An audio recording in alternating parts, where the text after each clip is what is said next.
Friends, स्वागत है आपका स्टैंडर्ड स्टडीज़ के यूट्यूब चैनल पर। और आज हम स्टार्ट करने वाले हैं क्लास 9 साइंस का chapter 1 matter in our surrounding. तो चलिए शुरू करते हैं बिना कोई टाइम वेस्ट किए। तो बच्चों, पहला टॉपिक हमारा होगा इसमें मैटर। हमें ये समझना होगा कि चैप्टर का जो नाम है मैटर इन आवर सराउंडिंग, इस शब्द का क्या अर्थ होता है। मैटर हम किसे कहते हैं? तो बच्चों मैं आपको बता दूं, मैटर की जो सिंपल सी डेफिनेशन है, anything which has mass and occupies space is called matter। Definition आपको समझ आ गई होगी। Anything which has mass and occupies space is called matter. ये डेफिनेशन आपको कई जगह लिखी हुई मिलेंगी, लेकिन इसका मतलब क्या होता है इसको आपको समझना होगा। बच्चों देखो, मैटर का मतलब ये होता है कोई भी चीज जो आपके आसपास हो, आप खुद हो या आपके आसपास जितनी भी चीजें रखी होती हैं, वो किसी ना किसी चीज से मिलकर बनी होती है। ठीक है, मैटर का मतलब ये हो गया कोई भी ऐसी चीज जिसका कुछ ना कुछ मास हो और जिसका कुछ ना कुछ, यानी जिसका कुछ ना कुछ वो जगह घेरती हो। आपको ऐसे याद रखना है, जिसका कुछ ना कुछ मास हो और वो कुछ ना कुछ जगह घेरती हो। आप इमेजिन करो, आपके आसपास कुछ ना कुछ चीजें रखी होंगी, आप जरा देखो उन्हें। हमारे पास अभी ये मार्कर है, ये बोर्ड है, आपको दिख रहा होगा ये मार्कर और बोर्ड। ये बोर्ड कुछ ना कुछ जगह ले रहा है, ये मार्कर कुछ ना कुछ जगह है, और कुछ ना कुछ इसमें मास भी है। मास का मतलब क्या होता है? मास को अगर मैं आपको समझाऊं तो quantity of matter present in any body या एनी ऑब्जेक्ट, मतलब कि किसी भी बॉडी में कितने मैटर मौजूद हैं उसको ही कहते हैं मास। ये आपको समझने में भी थोड़ा डिफरेंस आपको बता दूं। मास को आप वेट की तरह समझ सकते हो कि वजन है, लेकिन मास और वेट में एक बहुत ही मेजर डिफरेंस होता है, वो आप आगे पढ़ोगे। लेकिन अभी फिलहाल के लिए आप ये समझ लो कि इसका कुछ ना कुछ वजन है और कुछ ना कुछ ये जगह घेरती है, तो वो सभी चीजें मैटर है। कोई भी चीज आप लिख सकते हो। बैट, बहुत बच्चे बैट बॉल खेलते हैं, आपको पता होगा। बैट क्या है? मैटर है। बॉल मैटर है। बोर्ड मैटर है। लाइट्स मैटर है। उसके अलावा जितनी भी चीज, आप स्कूल बैग क्या है? मैटर है। तो बच्चों आपको इतना याद रखना है, कोई भी चीज जो जगह घेरती हो और उसका कुछ ना कुछ मास हो, वो सारी चीजें मैटर कहलाती है। इसका सिंपल सा डेफिनेशन आपको याद कर लेना है, anything which has mass and occupies space is called matter. Matter समझ आ गया होगा, तो आपको मैं ये बता दूं कि मैटर किस चीज से बनता है। तो आपको ये याद रखना है कि जितने भी मैटर होते हैं, जितनी भी चीजें मैंने अभी आपको बताई, ये सभी मिलती हैं, ये मिलकर बनती है पार्टिकल से। किससे? पार्टिकल्स। अब भाई ये पार्टिकल्स क्या चीज है? पार्टिकल्स हम इसको हिंदी में कहते हैं कण। ठीक है, पार्टिकल्स वेरी स्मॉल पार्टिकल, छोटे छोटे कणों से मिलकर कोई भी मैटर बनता है। जैसे कि आपको मैं समझाने के लिए कहूँ कि मान लो आपने रोटी बनाया। ठीक है, रोटी बनाने के लिए आप उसमें क्या क्या चीजें मिलाते हो? रोटी डायरेक्ट तो नहीं बन जाती। रोटी बनाने के लिए आप पहले आटा लोगे, पानी लोगे, उसको गूंथोगे, उसमें और भी चीजें मिलाओगे, उसके बाद उसको गूंथने के बाद वो उसको सेकोगे तवे पर, तब वो बनेगी रोटी। वैसे ही बच्चों, जितने भी मैटर होते हैं वो छोटे छोटे चीजों से मिलकर बनते हैं। उन छोटी छोटी चीजों को ही कहते हैं हम पार्टिकल्स। अब इन सभी पार्टिकल्स के अपने अपने कैरेक्टरिस्टिक्स होते हैं। तो क्या क्या कैरेक्टरिस्टिक्स होते हैं वो देखेंगे हम।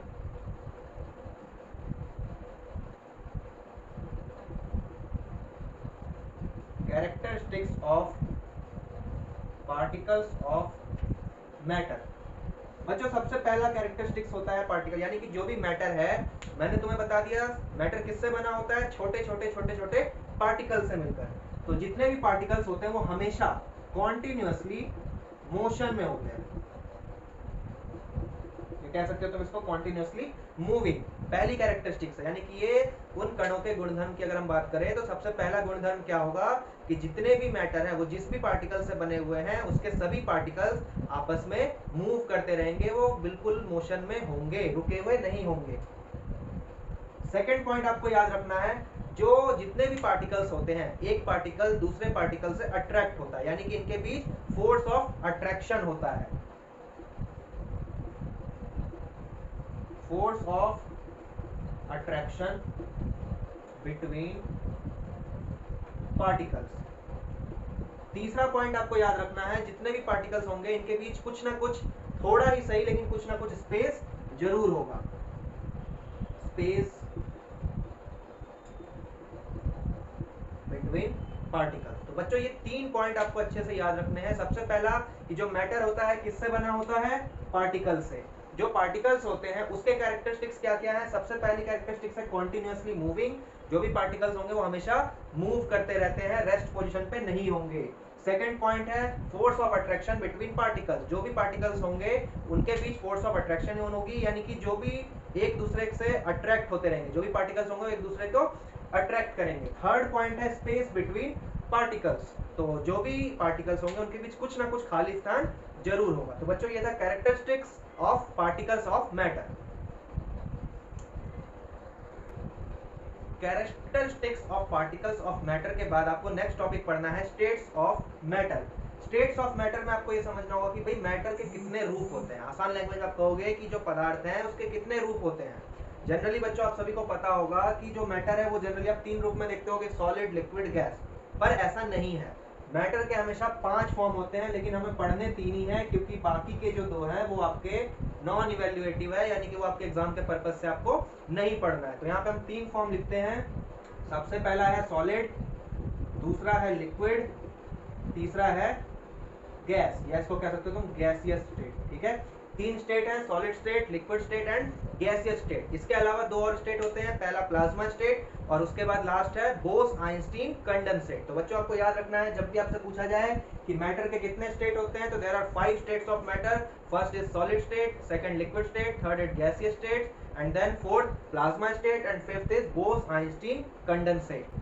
बच्चों क्या आपको पता है कि हमारे बॉडी को भी आप 3 पार्ट्स में डिवाइड कर सकते हो। जैसे स्टेट ऑफ मैटर बताया मैंने अभी आपको, सॉलिड, लिक्विड, गैस, वैसे ही हमारी बॉडी में भी सॉलिड, लिक्विड, गैस तीनों चीजें हैं। कैसे हैं आप जरा सोचिए। बच्चों हमारे बोन्स और टीथ, ये किसका एग्जांपल हो गए, सॉलिड के। दूसरा है हमारे पास, हमारे बॉडी में ब्लड है और वाटर भी है, तो ब्लड वाटर, ये किसके एग्जांपल्स हो गए, लिक्विड के। अब गैसियस का क्या एग्जांपल होगा, गैस के बहुत से एग्जांपल हो सकते हैं, आप समझ ही गए होंगे। लेकिन उसके अलावा हमारे बॉडी के लंग्स में एयर होती है, आप सभी को पता होगा। तो ये क्या है, ये गैसियस स्टेट का एग्जांपल हो गया। हल्ला इतना करता कि इसका सुनाई नहीं दे रहा आवाज। तो आप सभी को ये समझ आ गया होगा हमारे स्टेट्स ऑफ मैटर कौन कौन से होते हैं। अब हम एक एक स्टेट को डिटेल में समझेंगे। सबसे पहला स्टेट है सॉलिड स्टेट। सॉलिड स्टेट बच्चों क्या होता है, सॉलिड स्टेट की क्या क्या कैरेक्टरिस्टिक्स, हम कैसे कह सकते हैं कि कोई भी ऑब्जेक्ट ये सॉलिड है या ये लिक्विड है या ये गैस है, हम कैसे डिफाइन करते हैं। तो बच्चों आपको कुछ पॉइंट्स है जो हमेशा याद रखनी है। सबसे पहला पॉइंट, जो सॉलिड स्टेट, पहले तो आप डायग्राम से समझ लो। अगर मान लो ये कोई ऑब्जेक्ट है, हमें बताना हो कि भाई ये सॉलिड है, तो सॉलिड के जो पार्टिकल्स होते हैं वो काफी पास पास होंगे। देख रहे हो ये पार्टिकल्स, ये छोटे छोटे जो पार्टिकल्स हैं ये काफी पास पास होंगे। ठीक है, उसके अलावा जो सॉलिड्स होते हैं उनमें जो रिजिडिटी होती है, रिजिडिटी का मतलब उसमें कठोरता होगी थोड़ी। उसके अलावा उसका शेप जो होगा, सॉलिड का शेप डेफिनेट शेप होगा, सॉलिड का डेफिनेट वॉल्यूम होगा। उसके अलावा सॉलिड की जो डेंसिटी होती है वो काफी हाई डेंसिटी होती है सॉलिड्स की। और भी बहुत सारे एग्जांपल, तो बच्चों अभी हम एक एक एग्जांपल लिखते हैं, एक एक पॉइंट में इसके कैरेक्टरिस्टिक्स लिखते हैं। आप सब भी फटाफट से इसको नोट कर लीजिए। ये सारे पॉइंट्स आपको अपनी कॉपी में नोट कर लेना है। हम इसको डिस्कस कर लेते हैं। पहला है हैव डेफिनेट शेप। सॉलिड्स की शेप जो हो हमेशा डेफिनेट होती है, उसके शेप को हम जल्दी चेंज नहीं कर सकते। एक्सेप्शनल केसेस को अगर हटा दें तो, फॉर एग्जांपल आपने पानी का बॉटल देखा होगा, उस पानी के बॉटल को हम पिचकाते हैं, पिचक जाती है, उसके बाद उसका शेप भी चेंज होता है। लेकिन जनरली जो सॉलिड्स होते हैं, हमने अभी क्या देखा, हैव डेफिनेट शेप। जनरली जो शेप है सॉलिड की वो फिक्स होती है। ठीक है, आपको ये याद रखना है। लेकिन कुछ एक्सेप्शनल केसेस में ऐसा नहीं होता, क्योंकि पानी की जो बॉटल होती है उसमें जो सॉलिड की लेयर होती है वो काफी ज्यादा पतली होती है, जिस वजह से वो अपने शेप को चेंज कर सकती है। उसके अलावा सेकंड पॉइंट है इंटर पार्टिकल डिस्टेंस लीस्ट। जो मैंने बताया था कि इसके जो छोटे छोटे पार्टिकल्स है बच्चों, ये बहुत ही ज्यादा पास पास होते हैं, तो इनके बीच जो डिस्टेंस है, यानी कि इनके पार्टिकल्स के बीच जो दूरी है वो काफी ज्यादा कम होती है, सबसे कम होती है। थर्ड है हैव रिजिडिटी एंड इनकम्प्रेसिबिलिटी। रिजिडिटी आपको पता चल गया होगा, कठोरता को मैं कह रहा हूँ, और इनकम्प्रेसिबिलिटी का मतलब ये होता है हम उसको प्रेस नहीं कर सकते हैं, उसको दबा नहीं सकते हैं। जिस तरीके से आप बलून को प्रेस कर सकते हो लेकिन सॉलिड को प्रेस नहीं कर सकते हो। क्यों? क्योंकि बलून के अंदर क्या होता है, गैस भरी होती है, तो गैस जो है वो कंप्रेसिबल होती है, लेकिन सॉलिड कंप्रेसिबल नहीं होता है। उसके अलावा इसकी जो डेंसिटी होगी, सॉलिड्स की जो डेंसिटी होती है वो काफी ज्यादा हाई होती है। नेक्स्ट है fixed mass, volume and shape. बच्चों सॉलिड का मास, वॉल्यूम और उसकी शेप मैंने अभी बता दिया, ये सारी चीजें फिक्स होती हैं। नेक्स्ट है force of attraction are strongest. ये जो पार्टिकल्स हैं, ये छोटे छोटे पार्टिकल्स पास पास क्यों है? क्योंकि इनके बीच फोर्स ऑफ अट्रैक्शन बहुत ही ज्यादा है। जब ज्यादा अट्रैक्ट करेंगे तो ज्यादा पास रहेंगे, लेकिन फिर भी इनके बीच कहीं ना कहीं थोड़ा थोड़ा गैप जरूर होता है। इस बात को आपको ध्यान में रखना है, अच्छे से याद कर लेना है इन सभी पॉइंट्स को, तब आप समझ जाओगे कि सॉलिड स्टेट के कैरेक्टरिस्टिक्स क्या क्या होते हैं। सॉलिड स्टेट के बाद आपको लिक्विड स्टेट पढ़ना है, उसके बाद फिर गैसियस स्टेट। सॉलिड स्टेट के यहाँ पे मैंने फिगर बनाई, आप थोड़ा सा समझ सकते हो। इसके जो पार्टिकल्स होते हैं वो काफी ज्यादा पास पास होते हैं, लेकिन लिक्विड स्टेट के जो पार्टिकल्स वो काफी थोड़े दूर होते हैं। इसके मुकाबले as compare to solid they are far in distance, यानी कि इनके बीच जो दूरी है वो काफी ज्यादा होती है। उसके अलावा जो गैसियस स्टेट है इसकी दूरी और ज्यादा होती है, सबसे ज्यादा होती है। ठीक है, मैक्सिमम किस में होती है डिस्टेंस? गैसियस स्टेट में, लिक्विड में और थोड़ी कम, और सॉलिड में और ज्यादा कम। आगे आप सभी को समझ में। लिक्विड स्टेट में और भी चीजों का ध्यान रखना है आपको। जो लिक्विड होता है उसमें फ्लूइडिटी होती है। फ्लूइडिटी का मतलब उसमें बहने की क्षमता। जो जितने भी लिक्विड्स होते हैं, आपने देखा होगा पानी है, उसके अलावा कोल्ड ड्रिंक है, या जितने भी लिक्विड्स होते हैं उन सभी में बहने की क्षमता होती है। उसके अलावा लिक्विड्स कंप्रेसिबल होते हैं, कुछ हद तक कंप्रेस हम उसको कर सकते हैं। उसके अलावा लिक्विड की जो बाउंड्रीज होती है वो फिक्स नहीं होती है, शेप भी उसका कोई फिक्स नहीं होता है। आप लिक्विड को जिस भी कंटेनर में डालोगे वो उसी कंटेनर का शेप ले लेती है। तो फटाफट से इसके भी कुछ कैरेक्टरिस्टिक्स लिखते हैं हम, फटाफट से इसको नोट कर लेंगे आप सभी। लिक्विड स्टेट का पहला पॉइंट है फ्लूइडिटी, मैंने अभी बता दिया आपको, बहने की क्षमता होती है जितने भी लिक्विड्स होते हैं। सेकंड पॉइंट है लो कंप्रेसिबल, यानी कि हम इसको कुछ हद तक प्रेस कर सकते हैं, कुछ हद तक इस पर दबाव हम डाल सकते हैं। थर्ड है नो डेफिनेट शेप और बाउंड्रीज, अभी बताया था आपको कि जो भी लिक्विड होते हैं बच्चों, उनको हम जिस भी कंटेनर में डालेंगे वो उसी शेप का हो जाएगा, और इसकी कोई फिक्स बाउंड्री भी नहीं है, लेकिन इसका वॉल्यूम डेफिनेट होता है, यानी कि इसका वॉल्यूम फिक्स होता है। आपको इन सारे पॉइंट्स को याद कर लेना है, अच्छे से नोट कर लो इसे। फिर अभी हम फटाफट से गैसियस स्टेट के कैरेक्टरिस्टिक्स देखेंगे। ये है गैसियस स्टेट। गैसियस स्टेट्स में मैंने बता दिया था आप सभी को कि गैस के जो पार्टिकल्स होते हैं वो काफी ज्यादा दूर दूर होते हैं, इनमें फ्लूइडिटी होती है, यानी इनमें बहने की क्षमता होती है। उसके अलावा हाईली कंप्रेसिबल है, आप गैस के पार्टिकल्स को कंप्रेस कर सकते हो। आपने देखा होगा आपके घरों में यूज होता है एलपीजी, लिक्विफाइड पेट्रोलियम गैस। वो भी गैस लिक्विफाई करके एक सिलेंडर में भर दिया जाता है, उसको कंप्रेस किया जाता है, तभी वो एक सिलेंडर में आ पाता है। उसके अलावा नो डेफिनेट बाउंड्रीज, गैस के जो पार्टिकल्स होते हैं इसकी कोई फिक्स बाउंड्री नहीं है। उसके अलावा नो डेफिनेट शेप, इसकी शेप भी कोई फिक्स नहीं होती, ना ही वॉल्यूम इसका फिक्स होता है। और इसके बीच जो पार्टिकल्स हैं, वो एक पॉइंट में लिखना भूल गया हूँ बच्चों, आप नोट कर लेना कि जो इंटर पार्टिकल फोर्सेज है वो काफी ज्यादा लीस्ट है। इनके बीच जो फोर्स ऑफ अट्रैक्शन होता है पार्टिकल्स के, वो बहुत ही कम होता है, और इनके बीच जो डिस्टेंस है वो सबसे ज्यादा मैक्सिमम है as compare to solids and liquids. मुझे उम्मीद है आप सभी को अच्छे से समझ आ गया होगा कि मैटर क्या होता है, मैटर के पार्टिकल्स के क्या क्या कैरेक्टरिस्टिक्स है। उसके अलावा solid state, liquid state, gaseous state, तीनों में क्या क्या डिफरेंस होते हैं वो भी आपको अच्छे से समझ आ गया होगा। तो बच्चों अब हम बात करते हैं can matter change its state.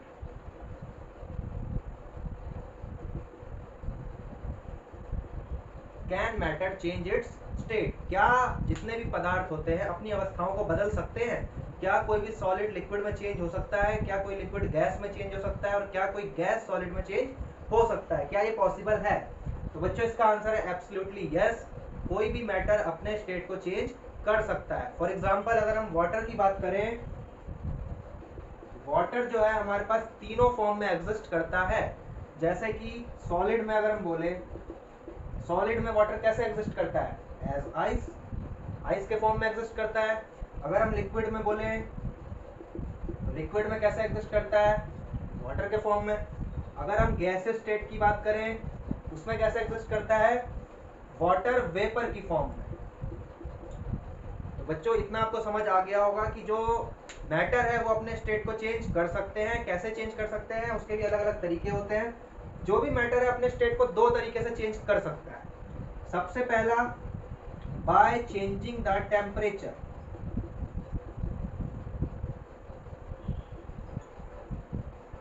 By changing the temperature, पहले ये पॉइंट समझ लेते हैं कि तापमान का क्या रोल होता है। तो बच्चों देखो, जब भी कोई भी मैटर का स्टेट हो, हम वाटर की अगर हम बात कर ले, अगर हम इस वाटर को हीट दें, यानी कि इसके टेम्परेचर को हम बढ़ाएं, इसके तापमान को हम बढ़ा दें, तो ये वाटर किस में चेंज होगा? ऑफ कोर्स ही बात आपको पता होगा, जो पानी है जब उसको हम ज्यादा गर्म करते हैं और ज्यादा गर्म करते हैं तो वो वेपर में बदलता जाता है। यानी कि उसका स्टेट जो है वो क्या हो गया, चेंज हो गया।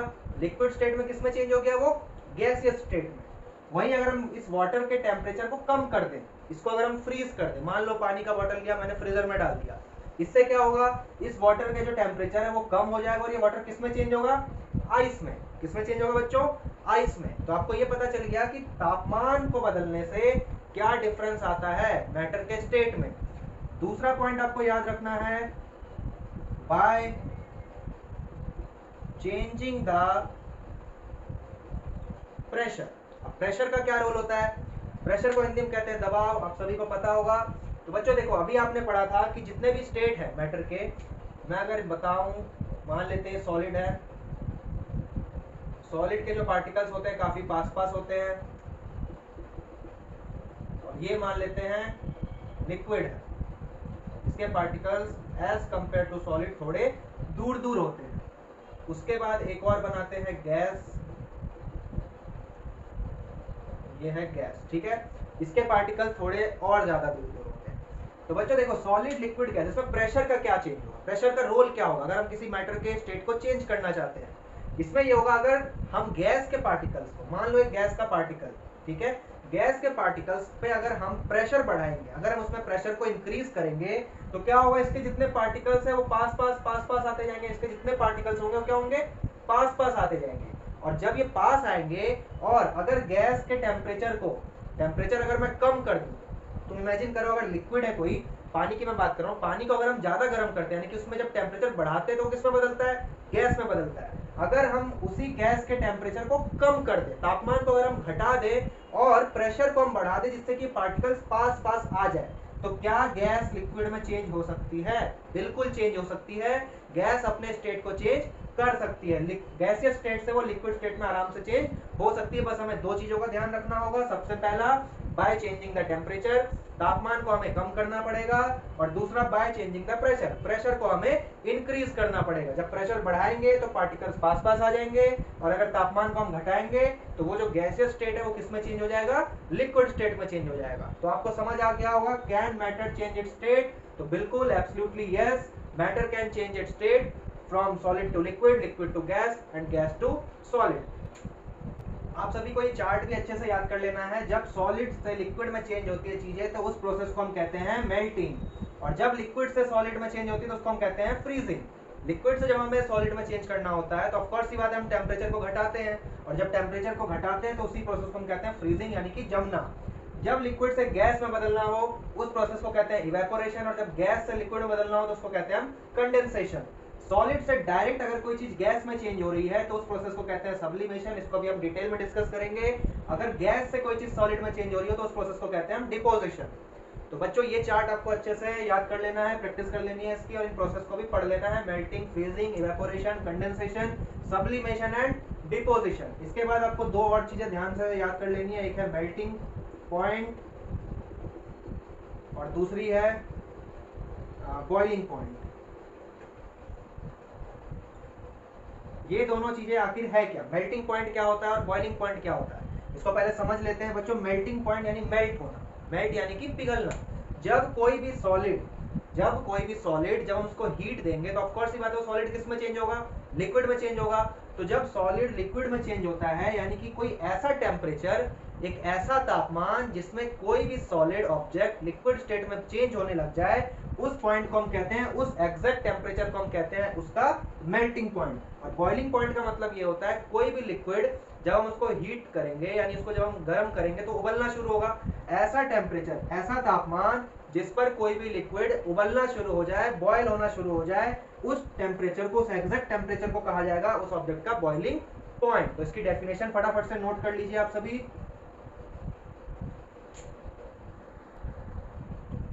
फटाफट से इसको नोट कर लीजिए, मेल्टिंग पॉइंट और बॉइलिंग पॉइंट का डेफिनेशन अभी आपको समझा दिया मैंने।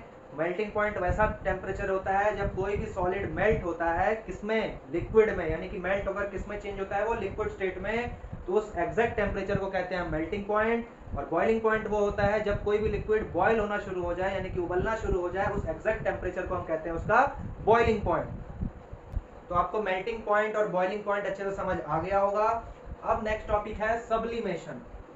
अभी मैंने बताया आपको सब्लिमेशन पढ़ाने वाला हूँ। सब्लिमेशन क्या होता है, इसकी जो एग्जैक्ट डेफिनेशन है, when solid directly changes into gaseous state without changing into liquid state, when solid changes into gaseous state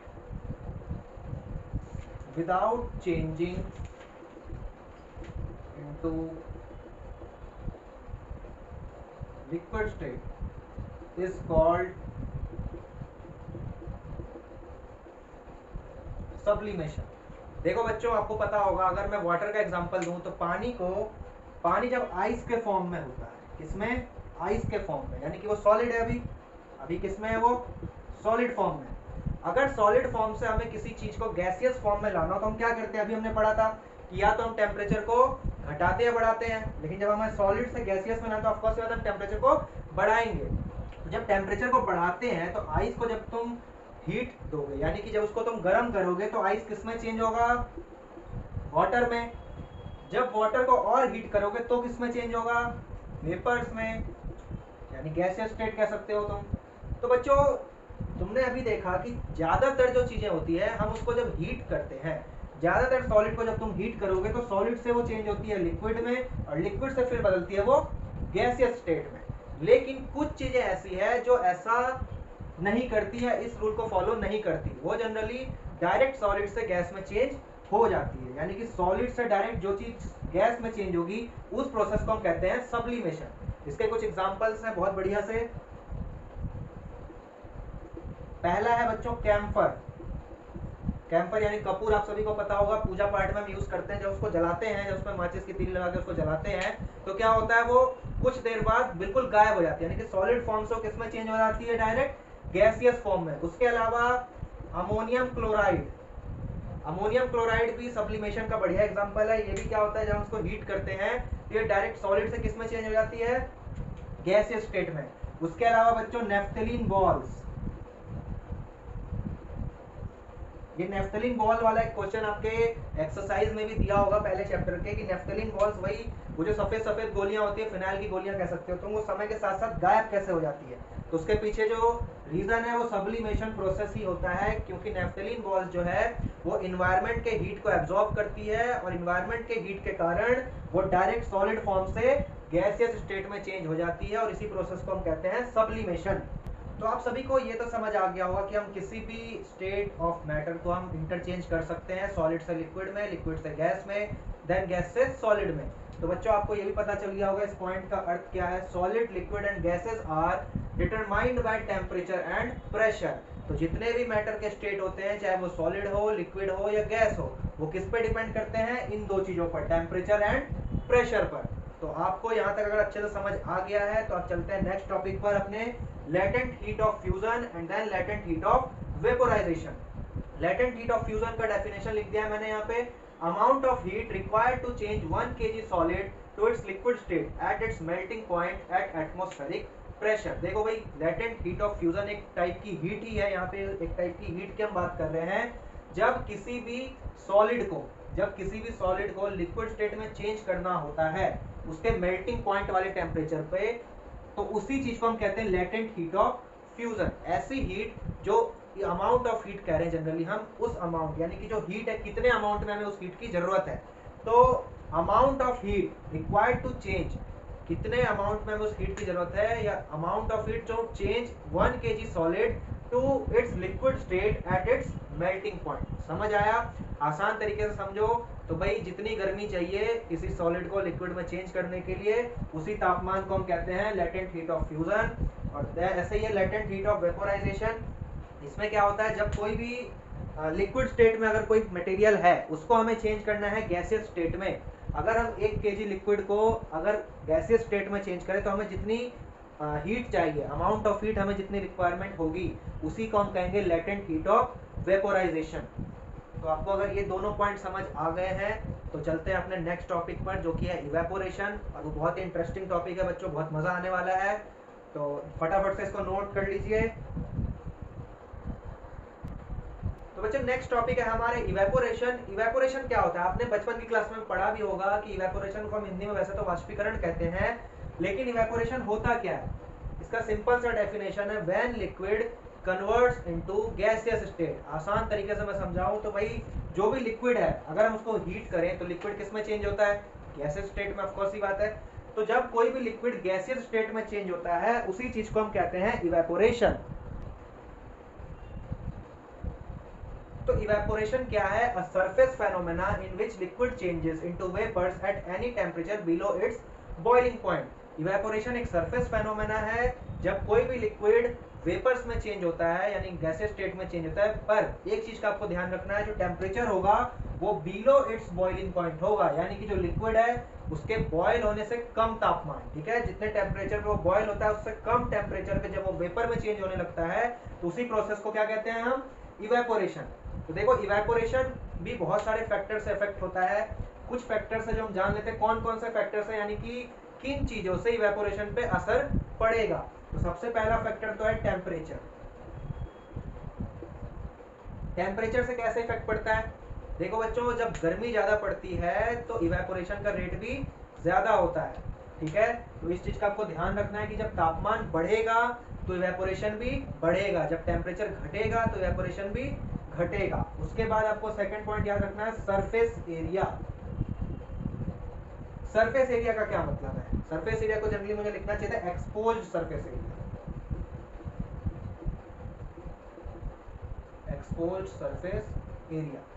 बच्चों मान लो आप चाय पी रहे हो, एक कप में चाय दी गई आपको और वहीं आपको एक प्लेट में चाय दी गई, तो दोनों चाय में से ज्यादा ठंडा कौन सा पहले होगा? यानी कि आपको गरम गरम चाय दी गई एक कप में और एक प्लेट में, तो ऑफ कोर्स की बात है प्लेट वाली जो चाय है वो ज्यादा ठंडी होगी, जल्दी ठंडी होगी। तो जल्दी ठंडी क्यों होगी? जब सरफेस एरिया हम किसी चीज का इंक्रीज करते हैं तो उसके जो पार्टिकल्स हैं, उस चीज में जो पार्टिकल्स हैं, उस किसी भी स्टेट ऑफ मैटर हो, यानी कि हम लिक्विड की जनरली बात कर रहे हैं, अगर हम चाय पी रहे हैं कप में या फिर प्लेट में, तो जो प्लेट में चाय रखी है उस चाय के जो पार्टिकल्स होंगे उसका सरफेस एरिया बड़ा होगा और वो ज्यादा एरिया में फैले होंगे। तो जब सरफेस एरिया बढ़ता है तो इवेपोरेशन भी ज्यादा जल्दी होता है, यानी कि उसको हीट भी ज्यादा एरिया पे मिलेगी, और जब हीट ज्यादा एरिया पे मिल रही है तो यानी कि वो इवेपोरेट भी उतनी ही जल्दी होगा। तो बच्चों फटाफट से इन दो पॉइंट को नोट करें। इसके अलावा एक और पॉइंट है, वो है ह्यूमिडिटी का। उसके बाद एक और पॉइंट है, पहले ह्यूमिडिटी पढ़ लेते हैं। ह्यूमिडिटी, बच्चों ह्यूमिडिटी क्या होता है पहले तो ये बताओ मुझे। ह्यूमिडिटी का मतलब ये होता है, हमारे जो वैसे जो इन्वायरमेंट है, हमारे इन्वायरमेंट में एटमॉस्फेयर में बहुत ही छोटे छोटे पानी के कण होते हैं, वाटर ड्रॉपलेट्स कहते हैं हम। जब वाटर ड्रॉपलेट्स की संख्या ज्यादा होती है हमारे आसपास, जब वाटर ड्रॉपलेट्स बहुत ज्यादा मात्रा में होते हैं तो इसका मतलब ये होता है कि ह्यूमिडिटी भी उस टाइम पे क्या है? बहुत ही ज्यादा है। लेकिन जब वाटर ड्रॉपलेट्स की संख्या कम होती है हमारे एटमॉस्फेयर में, they are less in quantity, then the humidity is less, यानी कि ह्यूमिडिटी उस टाइम पे हमारे एनवायरनमेंट में कम होती है। तो बच्चों जब ह्यूमिडिटी ज्यादा होगी तो उस टाइम पे इवेपोरेशन कम होगा, ये बात आपको ध्यान रखना है। जब ह्यूमिडिटी ज्यादा होगी तो इवेपोरेशन रेट जो है वो क्या हो जाएगा? कम हो जाएगा। इस तरीके से आपको याद कर लेना है इसे। नेक्स्ट है विंड स्पीड। फोर्थ फैक्टर जिससे इफेक्ट पड़ता है इवेपोरेशन पे वो है विंड स्पीड। विंड स्पीड का मतलब ये हो गया जो वायु की गति है, हवा की स्पीड। हवा जितनी तेज चलती है इवेपोरेशन उतना ही तेजी से बढ़ता है, इवेपोरेशन का रेट भी है उतनी तेजी से इंक्रीज होता है। लेकिन अगर विंड स्पीड स्लो है तो इसके कारण इवेपोरेशन रेट भी जो है वो स्लो हो जाएगी। आपको एक चीज ध्यान रखना है, विंड स्पीड और ह्यूमिडिटी आपस में कनेक्टेड होते हैं। कैसे कनेक्टेड होते हैं? मान लो ये एटमॉस्फेयर है हमारा, यहाँ पे ह्यूमिडिटी यानी कि जो वाटर पार्टिकल्स है बहुत ज्यादा है, ठीक है बच्चों। अगर ये वाटर पार्टिकल्स ज्यादा हैं और यहाँ पे मैं विंड स्पीड यानी कि हवा की गति तेज कर दूं, होगा क्या? ये जो वाटर पार्टिकल्स है कम हो जाएंगे। क्यों? क्योंकि आगे की तरफ शिफ्ट होते जाएंगे। जब शिफ्ट होंगे तो ये वाटर ड्रॉपलेट्स की संख्या यहाँ पे कम होती जाएगी, और जब वाटर ड्रॉपलेट्स की संख्या कम होगी तो इसका मतलब यहाँ पे ह्यूमिडिटी कैसा होगा? कम होगा, ह्यूमिडिटी कम होगी। जब ह्यूमिडिटी यहाँ पे कम होगी तो फिर इवेपोरेशन क्या होगा? इंक्रीज हो जाएगा। आपको हमेशा ये चीज ध्यान रखना है कि जो ह्यूमिडिटी और विंड स्पीड है आपस में कनेक्टेड पॉइंट्स हैं। ह्यूमिडिटी जब बढ़ती है तो इवेपोरेशन घटता है, जब ह्यूमिडिटी घटती है तो इवेपोरेशन बढ़ता है। और विंड स्पीड से क्या कनेक्शन है ह्यूमिडिटी का? जब विंड स्पीड बढ़ेगी तो जो ह्यूमिडिटी यानी कि जो वाटर ड्रॉपलेट्स होते हैं एयर में वो कम होते जाते हैं, वो शिफ्ट होते जाते हैं दूसरी जगह पे। जैसे ही विंड स्पीड बढ़ेगी तो जो पार्टिकल्स है कम होते जाएंगे, और जब पार्टिकल्स कम होंगे यानी कि जो वाटर ड्रॉपलेट्स के पार्टिकल्स अगर ये कम होंगे यानी कि ह्यूमिडिटी वहां पे कम है, और ह्यूमिडिटी कम है तो इवेपोरेशन ज्यादा है। बच्चों नेक्स्ट है इवेपोरेशन और बॉइलिंग के बीच डिफरेंस। क्या डिफरेंस होता है देखते हैं फटाफट। जो इवेपोरेशन है ये है सरफेस फेनोमेना, यानी कि जो सतह पर कोई भी चीज होती है उसको ही कहते हैं हम सरफेस फेनोमेना। बल्क फेनोमेना है बॉइलिंग। उसके बाद सेकंड पॉइंट है particles from the surface gain enough energy to overcome the forces of attraction present in the liquid and change into the vapour state. देखो जो इवेपोरेशन है इसमें क्या होता है, लिक्विड के जो पार्टिकल्स है वो ओवरकम करते हैं फोर्सेस ऑफ अट्रैक्शन, यानी कि जो उनके बीच फोर्स ऑफ अट्रैक्शन होता है उससे बाहर निकलते हैं, उस बंदिश से हटते हैं और एक एक करके इवेपोरेट होते हैं, एक एक करके वो वेपर में चेंज होते हैं। लेकिन बॉइलिंग में ऐसा नहीं होता है। बॉइलिंग में क्या होता है, particles from the bulk, bulk का मतलब होता है होल, यानी कि पूरा एक साथ इकट्ठे। तो जो बॉइलिंग है इसमें क्या होगा, जो वाटर के पार्टिकल्स होंगे यानी जो लिक्विड के पार्टिकल्स होंगे वो एक साथ यानी कि इकट्ठे एक साथ वेपर में चेंज होते हैं। लिक्विड से किस में चेंज होते हैं, वेपर में चेंज होते हैं। तो ये कॉमन सा डिफरेंस है इवेपोरेशन और बॉइलिंग के बीच, इसको फटाफट से आप नोट कर लीजिए। तो बच्चों लगभग आपका चैप्टर अब फिनिश हो गया है, आपने इवेपोरेशन वाला टॉपिक भी समझ लिया होगा और कौन कौन से फैक्टर से इवेपोरेशन को इफेक्ट पड़ता है वो भी आप समझ गए होंगे। तो नेक्स्ट और लास्ट टॉपिक है important SI unit. SI unit का मतलब क्या होता है पहले बच्चों ये समझ लीजिए। एसआई का मतलब होता है इंटरनेशनल सिस्टम ऑफ यूनिट, यानी कि ऐसे यूनिट्स जो all over the world use होती है। देखो आप सभी को पता होगा हम अलग अलग यूनिट्स यूज करते हैं हमारे घरों में किसी भी चीज को मापने के लिए। तो ऐसी कौन सी यूनिट है जो पूरे देश विदेश यानी कि दूसरे देश में जब हम जाए वहां भी इस यूनिट को समझा जाए, और किसी कंट्री में जाए तो वहां भी इस यूनिट को समझा जा सके। तो एक कॉमन यूनिट बनाई गई जिसको हम कहते हैं एसआई यूनिट्स। तो कुछ क्वांटिटीज हैं, उनके यूनिट्स क्या क्या होते हैं, उनके सिंबल्स क्या क्या होते हैं, इंपॉर्टेंट, आप इसको नोट डाउन कर लीजिए फटाफट से। पहला है टेम्परेचर। टेम्परेचर की यूनिट होती है केल्विन और इसका सिंबल होता है के। सेकेंड है लेंथ। लेंथ की यूनिट होती है मीटर, इसका सिंबल है एम। थर्ड है मास, इसकी यूनिट है किलोग्राम, इसका सिंबल होता है केजी। फोर्थ है वेट, इसकी यूनिट है न्यूटन, इसका सिंबल होता है एन। फिफ्थ है वॉल्यूम, इसका यूनिट है क्यूबिक मीटर, इसका सिंबल है मीटर पर क्यूब। सिक्स्थ है डेंसिटी, किलोग्राम पर क्यूबिक मीटर, इसकी सिंबल आप देख सकते हो केजी मीटर पर क्यूब। उसके बाद है प्रेशर, इसका है पास्कल और इसको हम सिंबल में डिनोट करते हैं पीए। तो बच्चों यहाँ तक आपका एसआई यूनिट वाला टेबल खत्म होता है, आपको ये समझ आ गया होगा। एक टॉपिक और बच गया है हमारा डेंसिटी, उसको फटाफट से खत्म करते हैं फिर हमारा ये चैप्टर हो जाएगा फिनिश। बच्चों ये है डेंसिटी का definition. Density is the measurement of how tightly a material is packed together. देखो आपको अभी मैंने बताया था जब हम स्टार्टिंग में ये पढ़ रहे थे कि solid state, liquid state, gaseous state में क्या क्या डिफरेंस होते हैं। तो मैंने आपको बताया था कि जो सॉलिड स्टेट होते हैं उसके पार्टिकल्स बहुत ही टाइटली पैक्ड होते हैं, यानी कि क्लोजली पैक्ड होते हैं, बहुत ही पास पास होते हैं एज कंपेयर टू लिक्विड और गैस। लेकिन इसका मतलब ये हो गया, आसान सा तरीका इसको समझने का कि कौन से मैटर के पार्टिकल्स कितने ज्यादा क्लोजली पैक्ड हैं, यानी कितने ज्यादा मजबूती से साथ साथ है, कितने ज्यादा इकट्ठे हैं, उसी चीज को हम कहते हैं डेंसिटी। तो बच्चों आपको ये समझ आ गया होगा कि जो सॉलिड्स हैं उसकी डेंसिटी सबसे ज्यादा हाई होगी एज कंपेयर टू लिक्विड या फिर गैस, और सबसे लो डेंसिटी किसकी होगी, गैसियस स्टेट की होगी।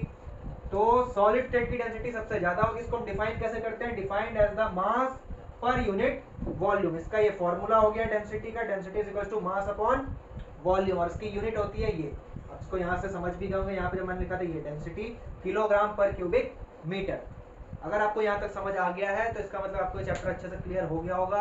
अब इसके कुछ इंपॉर्टेंट क्वेश्चंस है वो हम आगे आने वाली वीडियोस में करेंगे। बच्चों आपका ये पूरा वीडियो देखने के लिए बहुत बहुत शुक्रिया। आप बाकी बच्चों तक इसे शेयर करें और मेरे चैनल को सब्सक्राइब करें। मिलते हैं अपनी अगली वीडियो में, तब तक के लिए कीप स्टडिंग। Thank you.